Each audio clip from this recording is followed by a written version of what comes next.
You sit down to work or study, and 5 minutes later your brain hijacks the plan. Suddenly your phone looks irresistible. You open one tab to check a definition, and an hour later you're deep in a YouTube rabbit hole learning how flamingos sleep. Sound familiar? You probably think you're just bad at focus, but what if I told you you're not distracted? You're understimulated. There's a difference. Distraction means your attention is stolen. Understimulation means your brain is begging for something it can engage with. And when a task feels dull or aimless, your brain starts scanning for something, anything, more interesting. That's not a flaw. It's survival mode.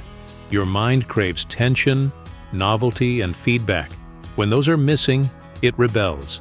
But the problem isn't you. It's the way you were taught to study, to work, to force yourself through tasks that feel like staring at paint dry. So here's the good news. We don't need more discipline. We need more engagement.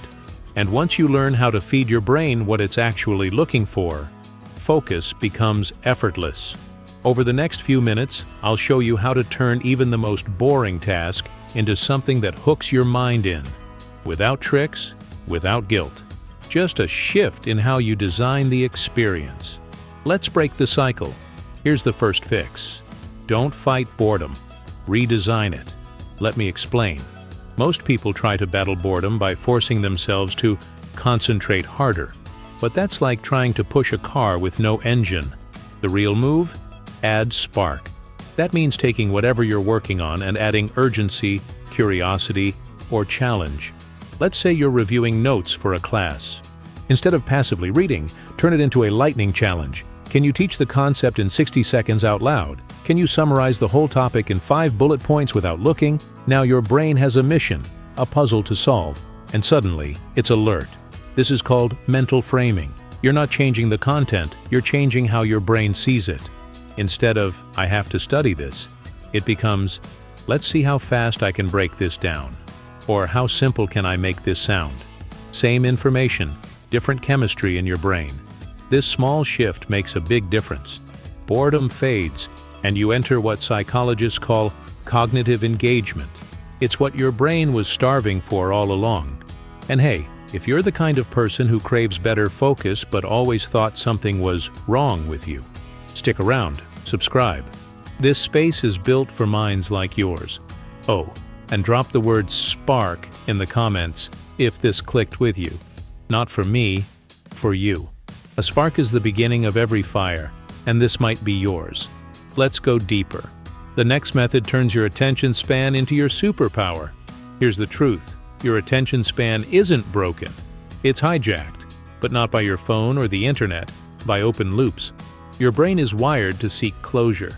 If you start a mystery and don't finish it, your mind keeps chasing it until the loop is closed. Marketers use this all the time. You won't believe what happened next. Your brain locks in, needing the answer. But guess what? You can use this same effect to stay focused, on your own terms. This is called a curiosity loop. It's when you turn your task into a question your brain wants to answer. Instead of saying, I need to learn the nervous system, say, why does the brain process pain before logic? Or, what would happen if the spinal cord broke? You've now created tension, a gap, and your mind hates gaps. It wants to fill them. So next time you sit down to study or work, don't start with a statement. Start with a question. Better yet, write it at the top of your notebook. Let that question guide the session. You'll be shocked how deep your focus goes when your brain is genuinely curious. Quick challenge. What's a question you're currently chasing? Write it down, maybe even share it below. You might find someone else chasing the same answer. We're almost there. One final method left. The simplest one, but the most powerful. Let's end with something powerful and surprisingly kind. Reward the effort, not just the outcome. You've probably been told to only celebrate when the work is finished. That's a trap. Your brain responds best when it's recognized during the process, not just at the finish line. That's how motivation builds momentum. So here's what you do. Set tiny rewards for tiny wins. Finish 20 minutes of deep work. Step outside. Stretch. Watch a clip you love. Took notes without distractions. Sip your favorite drink. These aren't distractions, they're fuel. It's called positive reinforcement, and it's how your brain learns to love the hard stuff. Over time, focus stops feeling like punishment and starts feeling like pride. And when you slip, because you will, don't beat yourself up. Just ask, what would I say to a friend in my place? Then say it to yourself. I want to leave you with this. You are not broken. You are not lazy. You are a smart, capable mind, trapped in a noisy, overstimulated world. But the fact that you're still here, reading these words, that means something. If this message spoke to you, share your story in the comments. When do you feel most alive? What part of your focus journey feels hardest right now? Your words might unlock something in someone else.